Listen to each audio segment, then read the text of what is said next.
మీరు మీ అభిమాన shows and serials TV కన్నా ముందు ఈటీవీ విన్ యాప్ లో చూడండి. Download and subscribe to ETV win app. 99 రూపాయలు మాత్రమే.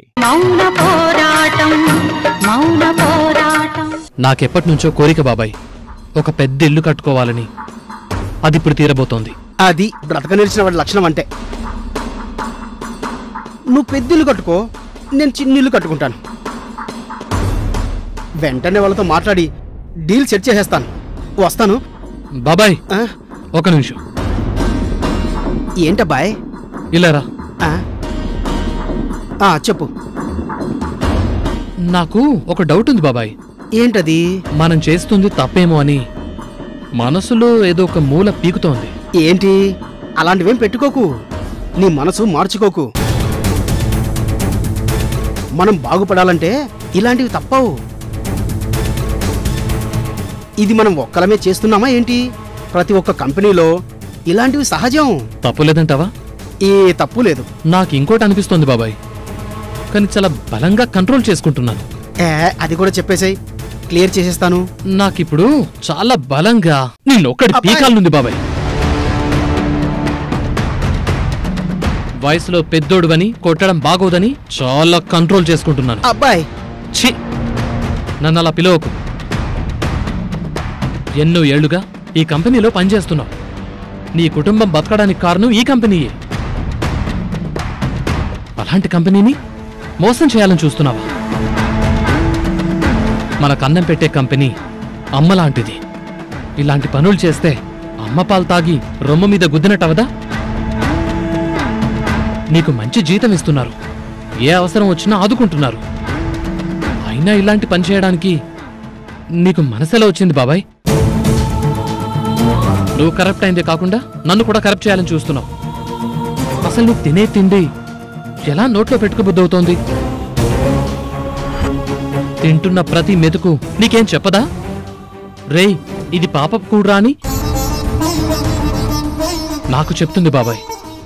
నేను సంపాదించే ప్రతి రూపాయి, నేను తినే అన్నపు ముద్ద, నేను తాగిన తల్లి పాలంత స్వచ్ఛమైనవని నాకు చెప్తాయి. అందుకే నేను ప్రశాంతంగా నిద్రపోతున్నాను. ఇలాంటి ద్రోహం నేను కంపెనీకి చేయలేను. నా ప్రాణం తీసేసినా చెయ్యలేను. మేడం నన్ను నమ్మి ఈ ప్రాజెక్ట్ నప్పచెప్పారు. ఆ నమ్మకాన్ని నేను అమ్ముకోను.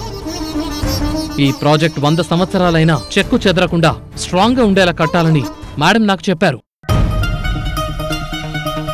జనాలకు మేలు జరగాలని, ఆవిడ లాభం తగ్గినా పర్వాలేదనుకున్నారు. క్వాలిటీయే ముఖ్యమని చెప్పారు. ఈ ప్రాజెక్ట్ని నేను అంతే స్ట్రాంగ్గా సిమెంట్తో, అంతకంటే స్ట్రాంగ్ సంకల్పంతో పూర్తి చేస్తాను. ఇక మీరు వెళ్ళొచ్చు. చూడు, అసలైతే ఈ విషయం మేడంకి చెప్పి నిన్ను కంపెనీ నుంచి పంపించేయాలి. కానీ నీకు ఆడపిల్లలున్నారు. వాళ్ళ కోసం నువ్వెంత కష్టపడుతున్నావో నాకు తెలుసు. ఆ ఒక్క కారణంతోనే నేను నిన్ను వదిలేస్తున్నాను. నీ బుద్ధి మార్చుకుని మంచిగా ఉండు. మళ్ళీ ఇంకోసారి నీ దగ్గర ఇలాంటి వాసన వచ్చినా నువ్వు ఈ కంపెనీలో ఉండవు. వెళ్ళు.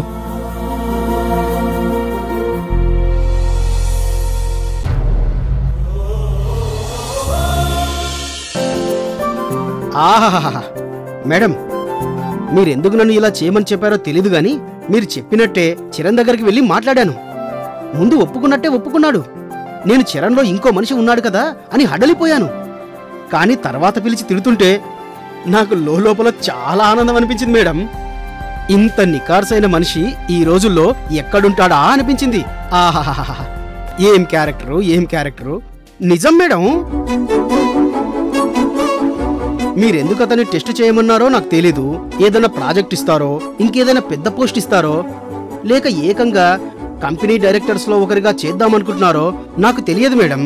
కానీ అతనికి ఎలాంటి పోస్ట్ అయినా ఒక్క క్షణం కూడా ఆలోచించకుండా ఇచ్చేయచ్చు మేడం. అవసరమైతే కంపెనీ మొత్తాన్ని అతని చేతిలో పెట్టి చూసుకోమన్నా చాలా నిజాయితీగా చూసుకుంటాడు.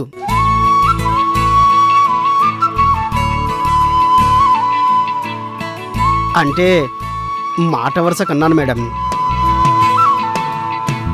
అంత 24 క్యారెట్ గోల్డ్ లాంటి వాడని చెప్పడానికి అలా అన్నాను మేడం.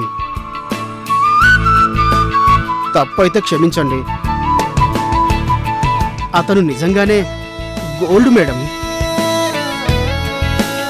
అతను నన్ను తిట్టినప్పుడు చాలా నిజాయితీ గల మనిషిగా కనిపించాడు. ఆ తర్వాత అతను నా కుటుంబం గురించి ఆలోచించినప్పుడు, నన్ను క్షమించి వదిలేసినప్పుడు నాకు అతనిలో ఓ తండ్రి స్థానం కనిపించింది మేడం.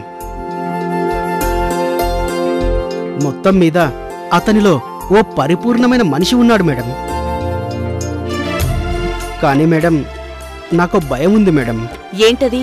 ఇక నుంచి చరణ్ నన్ను ఒక మోసగాడిలా చూస్తాడేమో మేడం. నీ భయం త్వరలోనే క్లియర్ అయిపోతుంది. ఇక నువ్వు వెళ్ళు. Okay madam. కానీ మేడం, అన్నం పెట్టే కంపెనీ అమ్మలాంటిది అన్నాడు చూడండి. అబ్బబ్బబ్బబ్బబ్బబ్బా, ఏం చెప్పాడు మేడం. ఎంతైనా గుడ్ క్యారెక్టర్ మేడం చరణ్ది.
అమ్మా అవత్తమ్మా, రాత్రల్లా నిద్రలేదు, మరీ ముష్టి బతుకైపోయిందమ్మా. దయచూడమ్మా, నువ్వే మమ్మల్ని కాపాడాలి తల్లి. అమ్మా, ఆ దుర్గతరావతి నువ్వే కదమ్మా, ఏదో ఒక నిర్ణయం తీసుకోమ్మా. అమ్మా అమ్మా, లోపలికెళ్ళి స్ట్రాంగ్ గా కాఫీ పెట్టుకుని టేస్టీగా తాగుతారు కదా, తాగండి, మీరు తాగండి. మాకెందుకు ఇస్తారు? నాకు తెలుసు, మురారి ఇవ్వనివ్వడని నాకు తెలుసు.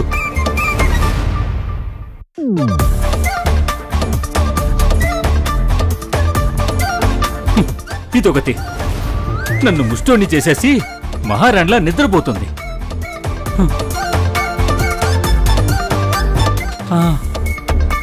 ముద్ద వేసినామని కాఫీ కూడా అడుక్కుందాం. అమ్మా మాతాకోళం తల్లి, ఇంత పొద్దున్నే వంటెవరు చేస్తారు? భోజనం తర్వాత పెట్టమ్మా, ఇప్పుడు కొంచెం కాఫీ ముష్టే తల్లి. కాఫీనా? ఇప్పటి వరకు కాఫీ అడుక్కునే వాళ్ళని చూడలేదు. చూడకపోతే సర్ప్రైజ్ ఫీల్ అవ్వమ్మా, కానీ 2 కాఫీ మాత్రం ఇవ్వమ్మా. వెరైటీ ముస్టోళ్ళు ఎక్కువైపోతున్నారు. తెస్తానుండండి.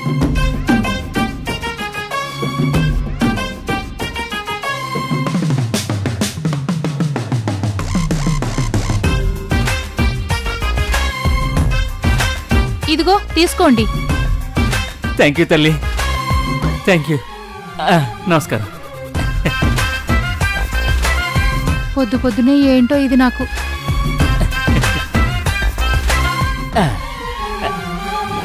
నక్షత్ర, నక్షత్ర, ఇదిగో ఆ దయగల తల్లి 2 బెడ్ కాఫీ ముష్టేసింది, తాగు. ఇదొక పెద్ద బెడ్, ఈ రోడ్డంతా మన ఇల్లు. చేసుకున్న వాళ్ళకి చేసుకున్నంతలే, ముందు తాగు.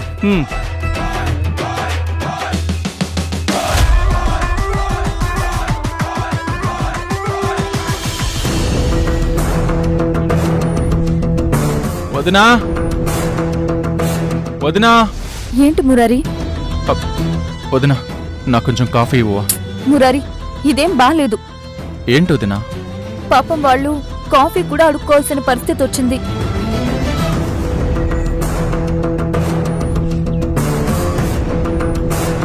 అది వాళ్ళ కర్మ వదినా. అది వాళ్ళ కర్మ కాదు మురారి, మన ఇంటికి పరువు తక్కువ. అవును వదినా, వాళ్ళు కావాలనే మన పరువు తీయాలనే అలా అడుక్కుని తింటున్నారు. అందరూ మన గురించి చెడుగా మాట్లాడుకుని వాళ్ళ మీద జాలి చూపించాలనే అలా ప్లాన్ చేసింది నక్షత్ర. ఆకలితో ప్రాణం పోయేటట్టుంటే అడుక్కునైనా తినాల్సిందే కదా మురారి. లేదు వదినా, నిజంగా నక్షత్రకి ఈ ఇంటి కోడలుగా ఉండాలి, మంచి దానిలా ఉండాలి అని ఉంటే ఇంత అసహ్యంగా బిహేవ్ చేసేది కాదు. మనసులో సంకల్పం మంచిదైతే వెళ్లే దారి ఇంత చండాలంగా ఉండేది కాదొదినా. ఖచ్చితంగా వేరే దారిలో వెళ్లేది. ఏ అప్పట్లో అమ్మ మౌన పోరాటం చేసింది ఇలాగేనా? అందరూ అత్తయ్యలా స్ట్రాంగ్ గా ఉండాలంటే కష్టం మురారి. అసలు ఇక్కడే ఎందుకుండడం? తనకుందిగా ఆ సువర్ణ. ఆవిడ్నేగా అత్తయ్యా అని పిలుస్తుంది. మరి అక్కడికి వెళ్ళి మనతో ఫైట్ చేయొచ్చు కదా. అలా చేయదు. ఎందుకంటే దాని టార్గెట్ మన ఇంటి పరువు, మర్యాద. ఇదంతా వద్దు మురారి. నేను చెప్పేది వింటావా లేదా? వద్దొద్దునా. అంటే నా మీద నీకు గౌరవం లేదన్నమాట. వదినా, నిజంగా నీకు నా మాట మీద గౌరవం ఉంటే ముందు మన ఇంటి గౌరవాన్ని కాపాడు. నక్షత్ర చేసే పనుల వల్ల పోయేది అత్తయ్య గౌరవమే. ఇన్నాళ్లుగా కాపాడుకున్న గౌరవాన్ని నీ మొండితనంతో పాడు చేయకు ప్లీజ్ మురారి. అమ్మా, అవంతమ్మా, రామ్మా.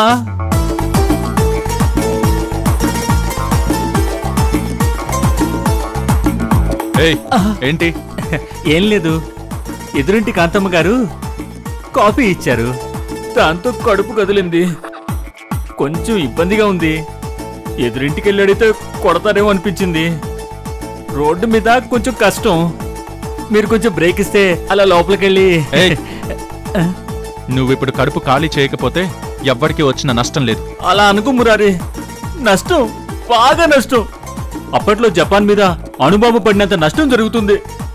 నువ్వు కాదంటే ఈ రోడ్లోకి వచ్చినవాడు వచ్చినట్టే చచ్చిపోతాడు. మురారి వద్దు మురారి, ఇది మానవత్వం అనిపించుకోదు. మనం చెడ్డవాళ్లలాగా ప్రవర్తిస్తే ఇక మనకి వీళ్ళకి తేడా ఏముంటుంది? ప్లీజ్ వాళ్ళని లోపలికి రానిద్దాం. Please Murari, please please. సరే వదినా, నీ ఇష్టం. అమ్మా నక్షత్ర, నక్షత్ర, నక్షత్ర, నక్షత్ర, బ్యాగ్ తీసుకుని వచ్చే. మురారి నిన్ను లోపలికి రమ్మంటున్నాడు. ఏయ్,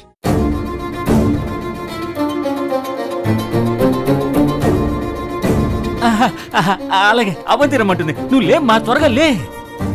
పద.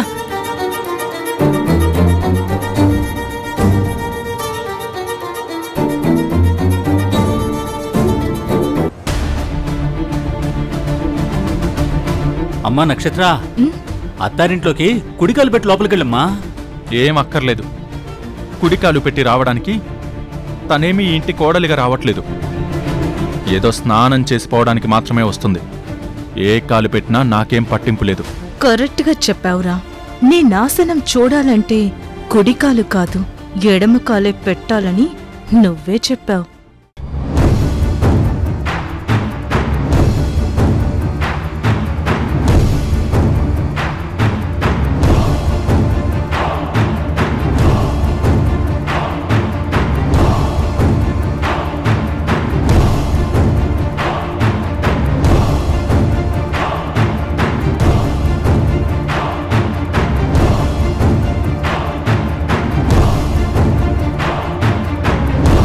అవంతి, నేను చేసింది తప్పే. అందుకే నాకు శిక్ష వేశారు. కానీ నేను ఈ ఇంట్లోనే ఉండాలి. నాకు వేరే దారి లేదు. ఇక్కడే ఉంటాను. దయచేసి కాదనకండి. కానీ ఈ ఇంటి మనిషిగా కాదు, ఈ ఇంట్లో పని మనిషిగా ఉంటాను. నాకు ఆ చోటు ఇవ్వండి చాలు. మురారి నేను మారేనని నమ్మి నన్ను భార్యగా ఒప్పుకునే వరకు ఈ ఇంటి పనులన్నీ చేస్తూ ఓ మూల పడుంటాను. మీరు తిన్న తర్వాతే తింటాను. ముందు వెంటనే వెళ్లి స్నానం చేసి పనులు మొదలు పెడతాను.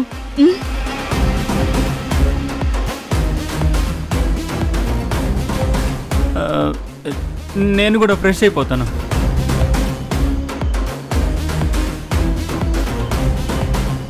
వదినా, నీ మాట మీద నేను వాళ్ళని లోపలికి రానిచ్చాను.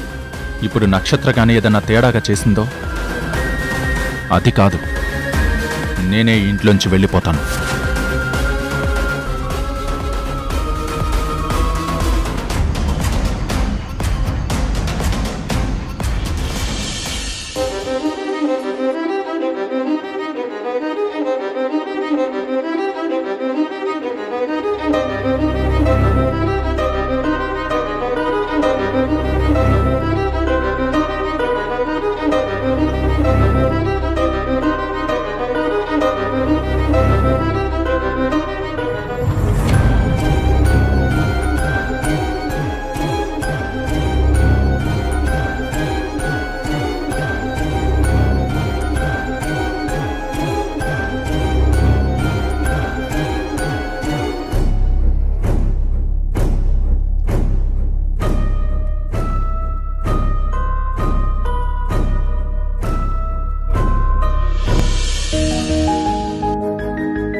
ఏంటలా చూస్తున్నారు?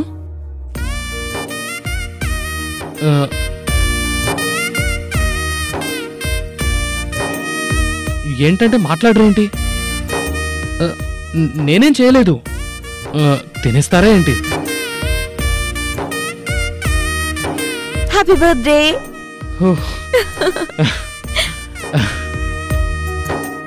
Many more happy returns of the day. Happy birthday. Thank you so much. అయినా నా బర్త్డే అని నీకెలా తెలుసు? ప్రేమించిన వాళ్ళ బర్త్డే తెలుసుకోకుండా ఎలా ఉంటామని ఏదో రొటీన్ గా చెప్పను. మా కంపెనీలో నీ బయోడేటా ఉంది కదా, నీ మీద ఇష్టం పుట్టిన వెంటనే నీ బయోడేటా చూసేశాను. అందుకే నీకు విషెస్ చెప్పాలని వచ్చాను. Once again many more happy returns of the day. Thank you madam. Hello ఏంటి? అది ఇలా వచ్చి అలా బర్త్డే విషెస్ చెప్పేసి అలా ఇలా వెళ్ళిపోతావు? మరి ఇంకేం చేయాలి? ఓ బొకే తెప్పించి, ఓ పెద్ద కేక్ తెప్పించి, ఆఫీస్ అందరి ముందు కేక్ కట్ చేయించి నీకు విషెస్ చెప్పి బొకే ఇవ్వాలా ఏంటి? అవేమీ వద్దులే. మరి ఇంకేం చెయ్యాలి? అది బర్త్డే అన్నాక గిఫ్ట్ అయినా ఇవ్వాలి కదా. ఓ గిఫ్టా? ఏం కావాలి? లవ్ లో ఉన్నప్పుడు గిఫ్ట్ గా ఏమిస్తే బాగుంటుందో మీరే ఆలోచించండి.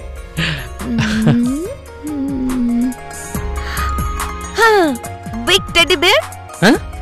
నేనేం చిన్నపిల్లోని కాదండి. పోనీ ఓ మంచి లవర్స్ బొమ్మ? అయ్యో, చాక్లెట్స్, లవ్ సింబల్స్, లవర్స్ బొమ్మలు, టెడ్డీ బేర్లు ఇవి తప్ప ఇంకేం లేవా?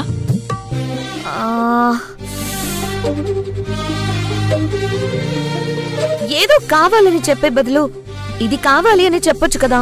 చెప్తే ఇస్తారా? ఇవ్వగలిగేదైతే ఎందుకు ఇవ్వను? అయితే అడిగేస్తున్నా. అడుగు. ఇక్కడ మనిద్దరం తప్ప ఎవరు లేరు కదా? లేరు. దానికి నేనేం చేయాలి? అంటే అది ఒక ముద్దు. ఇవ్వలిగిందైతే ఇస్తానన్నారుగా. అది పెళ్లికి ముందు ఇవ్వనని చెప్పాను కదా. పోనీ మీరు ఇవ్వకపోతే నేనిస్తాను. కుదరదు. కుదరదంటే నాకు అసలు కుదరదు. నేను ఇవ్వాలని డిసైడ్ అయిపోయాను. నో, వద్దు. ఆడవాళ్ళు అవునంటే కాదని, కాదంటే అవునని అప్పుడు పెద్దన్న గారు, ఇప్పుడు పవనన్న గారు 1-2 సార్లు నొక్కి మరీ చెప్పారు. సో నో అంటే ఎస్ అనే అర్థం. కిస్ చేస్తున్నా. వద్దు ప్లీజ్. వద్దు. కిస్ చేస్తున్నా. వద్దు. కిస్ చేస్తున్నా. ప్లీజ్ వద్దు. ఆనందమే కనులెదుటే నిలిచెనుగా మనసెతికే నా స్వప్నమే కాలాలు కళ్ళార చూసేనులే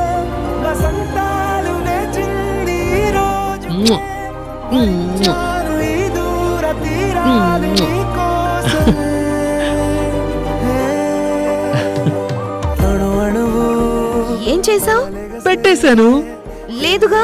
అయ్యో, నేను మీకు ముద్దు పెట్టాను మేడం. అరే లేదంటే నన్ను టచ్ కూడా చేయలేదు కదా.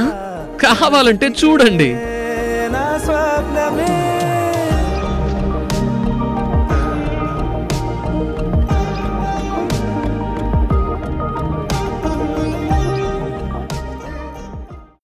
మీ పెళ్లికి మాకెవ్వరికీ ఎలాంటి అభ్యంతరం లేదు.